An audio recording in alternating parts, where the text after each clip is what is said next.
Welcome to the Do Good Maverick Go podcast, episode number 42. If you don't find a way to make money while you sleep, you will work until you die. Warren Buffett. That's a quote by the man they call the greatest investor in the world. At one time, I think Warren Buffett was listed as, the fifth richest person in the world. But yeah, if you don't find a way to make money while you sleep, you will work until you die. Maybe that's an overstatement, but yeah, passive income or semi-passive income. It's fascinating. But the thing is, when it comes to especially the traditional ways of making passive income, two of them that comes to mind is especially, of course, there are many of them, but two of the big ones really seems to be rental real estate. Investing in rental real estate and index funds or stocks, that kind of thing. There are other ones as well, but yeah, those seems to be the big ones. But when it comes to those two, as well as other options as well, traditional ones, the thing is that a lot of them requires a lot of capital in order to get them to work. Like there are exceptions like no money down, rental real estate investing, stuff like that. But it doesn't seem like there are that many people doing it. And even if that's possible, still the best investments are available to the people with capital. So yeah. But when it comes to more modern ways of getting passive income, like I keep repeating, I'm not an expert at this at all. But when you look at things online, one of the big one of the big problems with making money online, especially when it comes to passive income or semi-passive income, is that things are changing so fast. Things are changing so rapidly in the world in general, but especially online. So you have people making tens of thousands of dollars in profit per month, and then suddenly there's boom, they're at zero again. The whole thing stopped working. It can be unreliable and things can break fast. But historically speaking, it seems to be that one of the few things that has consistently been working pretty much since the origin of the internet and all the way up until today and still keeps working is email marketing. Having an email newsletter, basically having an email list that you can keep mailing regularly to provide value to the list and to promote offers to the list. And a really a really cool thing about email marketing is that you don't even need to have any of your own offers. It's usually oftentimes a big advantage to have that, but a lot of people are making a lot of money online just by promoting offers as an affiliate, where they get paid a commission per sale. And when it comes to email marketing, what I keep seeing in many places is that I keep see it and read it, hear it many places, and that is that you should be making at least $1 per month per person on your email list. That's if you just do somewhat of an okay job.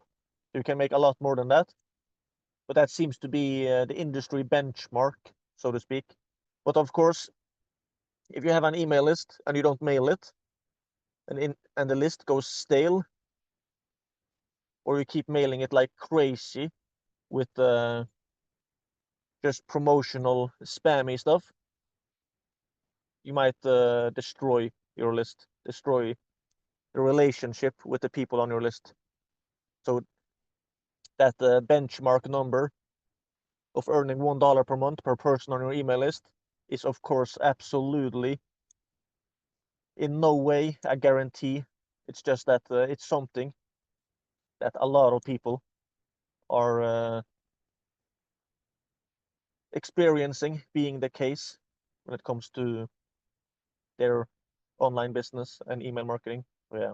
And when it comes to email marketing, one thing is that it's one of the really solid ones out there when it comes to making money online. At least it's one, historically speaking, it has been one of the most reliable, predictable, and profitable ways to make money online. I saw some kind of was it some kind of report?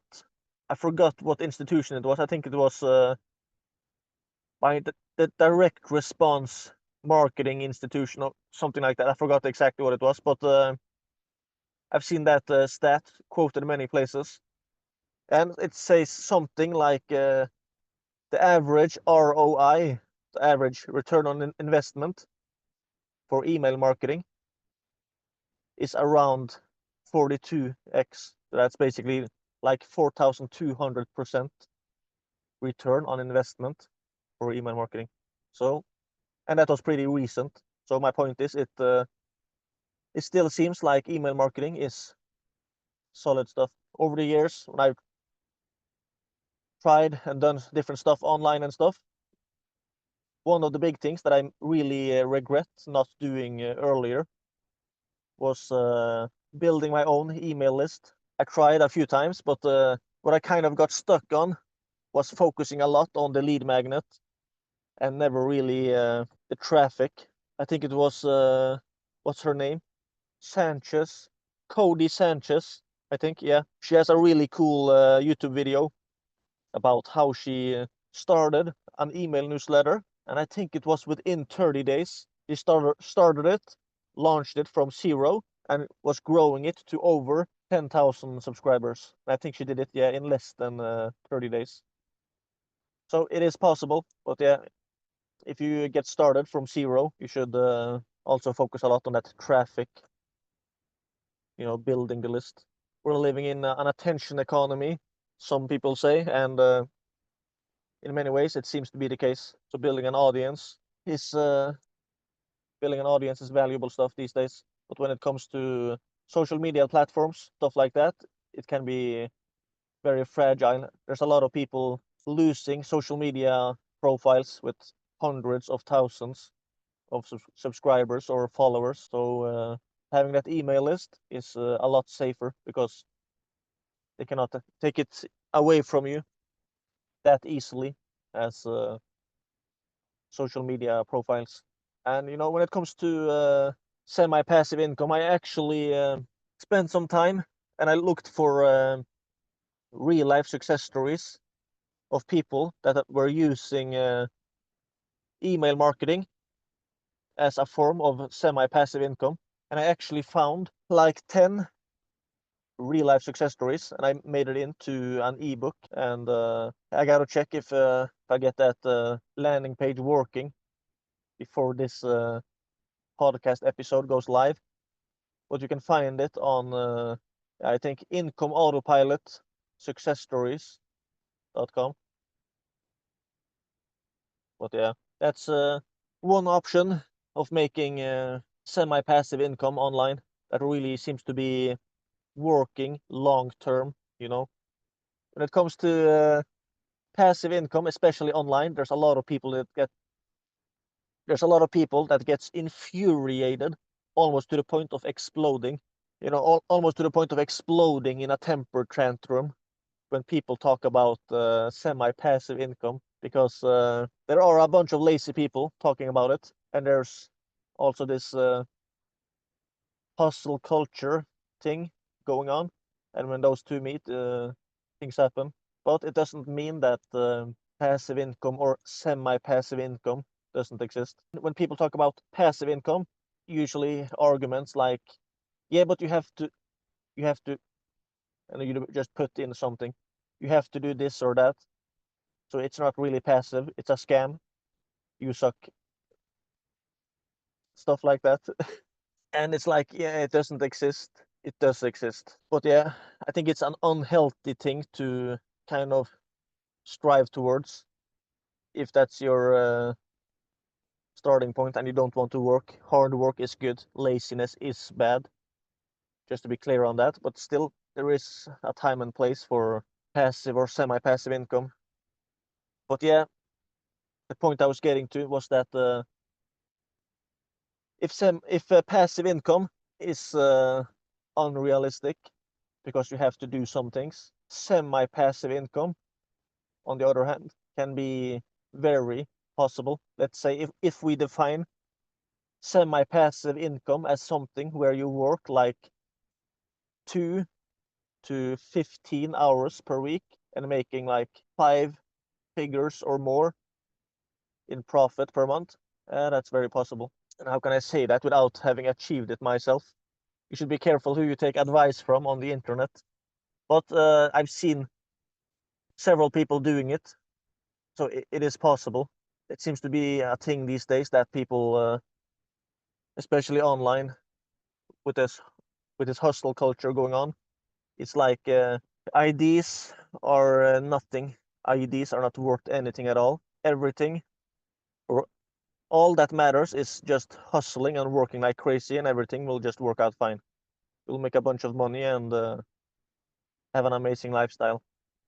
No, IDs are important. You can have a lot of great ideas and nothing happen if you don't take action and actually do things.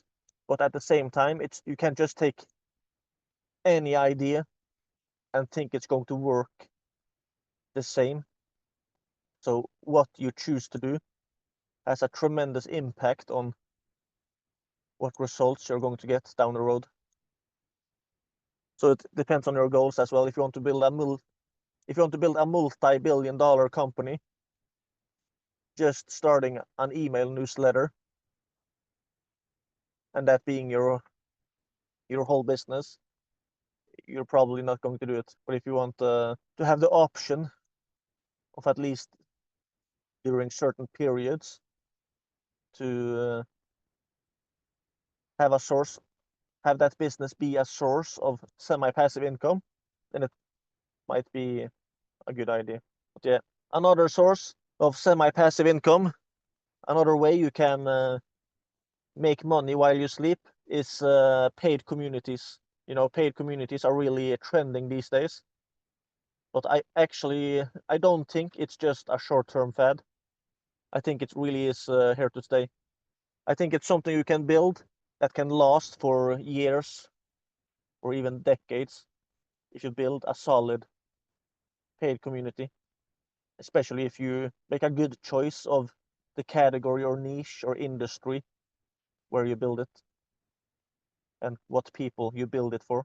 I've interviewed a few people the last few weeks about their success story of running a paid community and earning at least $10,000 in profit per month. And several of them are running it as it being a source of semi-passive income. And the cool thing is when you have a business model that is so suitable for that kind of, way where you can easily manage it, you can, of course, choose. You can still work a lot more and try to grow it, scale it. Maybe you have other things in addition to it. But having that as something that can be a source of semi-passive income, it's still fascinating. But yeah, I'm in the process of interviewing 30 of them, of those success stories, and I'm turning it into a book and a course and a community. And the book I'm going to give the title Community Cash Cows, because the way I see a lot of people doing this, it's actually a business that is like a cash cow to them. Community cash cows. Imagine having a paid community where you built a great paid community that provided a lot of value to people. So you had a bunch of happy members, and at the same time, it was generating you at least 5 figures in profit per month. Imagine that. Wouldn't it be fascinating? And the thing is, with the paid communities, these days, especially on the platform Skool, skool.com, by Sam Ovens and Alex Hormozi, it seems to be the case that a lot of those paid communities on that platform, in many ways, it's kind of like a fancy course. People that used to sell online courses, now they're kind of repackaging them and selling them as a paid community. That's one way to do it, and it can be super solid. But but I think that's kind of narrowing it down too much, where people think, oh yeah, that's what it is. No, that's one version of it. There are a lot of ways you can do it. One of the guys I interviewed, he got contacted by a friend of him that were launching a paid community, a high ticket one. And he asked him a few things, a few questions, what he wanted. And then he signed up. He ended up signing up as the first member in that high ticket community. And he paid him $10,000 upfront to become the first member in that paid community. And that guy, he ended up getting, I think it was something like 30 people, 30, 40 people, something like that, in that high ticket community, where each member paid something like around $1,000 per month to be a member.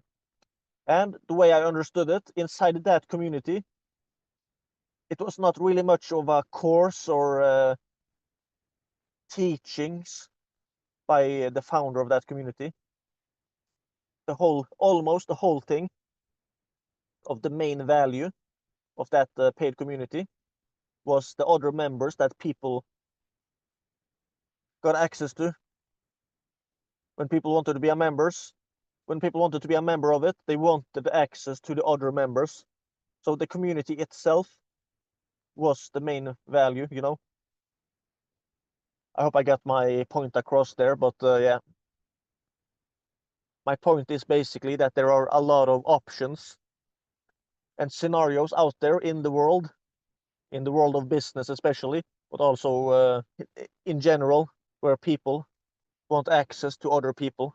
And if they can get so through being a member in a paid community, they will gladly do so, because the value of that in and of itself will be so valuable to them that having to pay monthly to be a member of it is a no-brainer. They will make their money back 10, 100, 1,000x of what they are paying. And one thing that I have not even, another niche or category of paid communities that I've not heard much talk about is when it comes to industries or categories where collaborations is often done. You have industries in the business world, for example, where collaborations, cross promotions, joint ventures, strategic alliances, integration marketing, stuff like that, where those deals are often done. If you make a paid community in a category like that, then it could be super valuable. And often people making those deals, they keep doing it over and over again. It's not just a one-time thing, so it's a recurring problem or a recurring need, a recurring desire, So I think it's something where people would like to be a member and stay a member for a long time. And then my point was that in categories like that, in communities like that, where the main focus was not about one expert teaching and everything like the teacher, like an online course, but if you especially choose other types of communities where the community itself is the main thing, then you don't need to be an expert to run it. Like, for example, let's say you made a paid community only for email marketers that is making at least $50,000 in profit per month. Just like, let's take that for an example. If you made a community like that, would people be willing to join it just for the community's sake? I think so, because when it comes to email marketers, a lot of them, historically speaking, have been doing a lot of cross promotions. A lot of them are affiliates that are looking for offers. A lot of them are offer owners as well, so they want access to other list owners that can promote. And oftentimes the way email marketers are doing things is that they are promoting one launch for one offer owner, for example, one offer owner or business, and then maybe a few months down the line, that business is kind of returning the favor and promoting a launch for them, that way. But yeah, let's say if you wanted to launch a community like that, would you have to be an email marketer making at least $50,000 profit per month yourself in order to build a community for those? No, I don't think so at all. Because your community would be for those people. It wouldn't be about you teaching people to go from 0 to 50K in profit per month. That would be something entirely different. Then you should absolutely know what you are talking about. But when it comes to offering a community to those people that already are at that level, your job is not to teach them to become what they already are. What you should be great at, in that case, I think, is to make the community as good as possible. What would they want?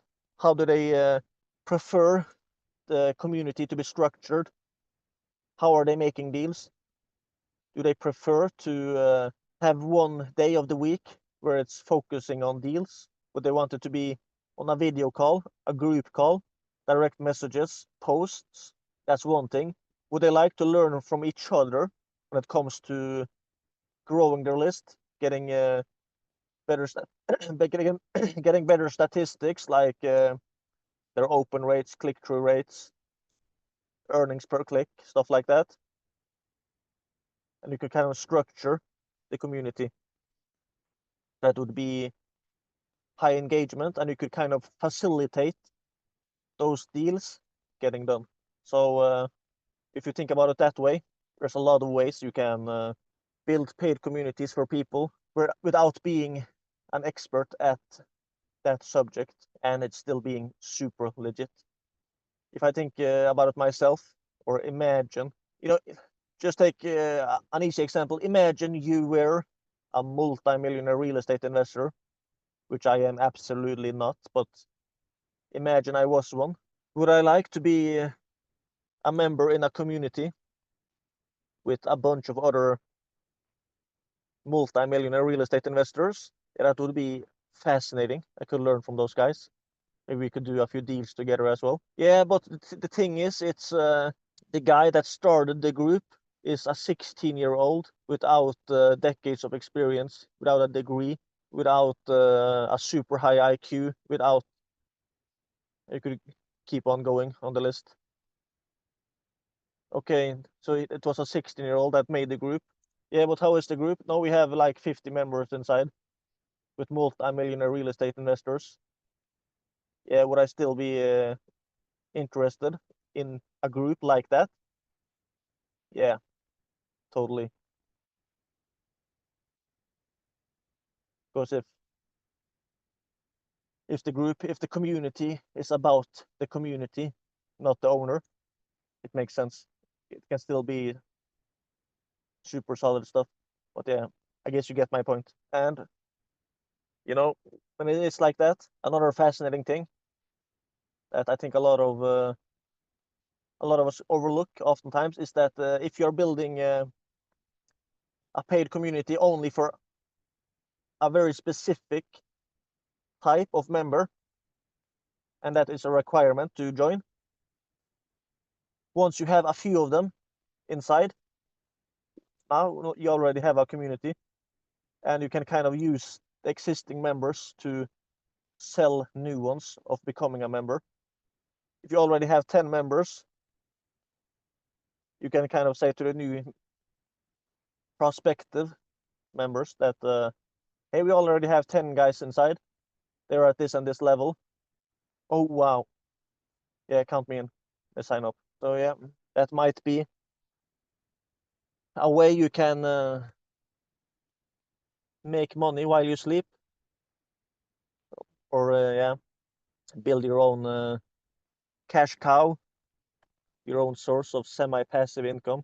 Interesting stuff. If you want to learn about that, maybe you want to learn from a bunch of real life success stories of people that are already making at least 5 figures in profit per month from running paid communities. You should, and if you want to learn from them, and as well, also you want to connect with a bunch of other people that are already in the process of building their own paid community as well, you should check out communitycashcows.com.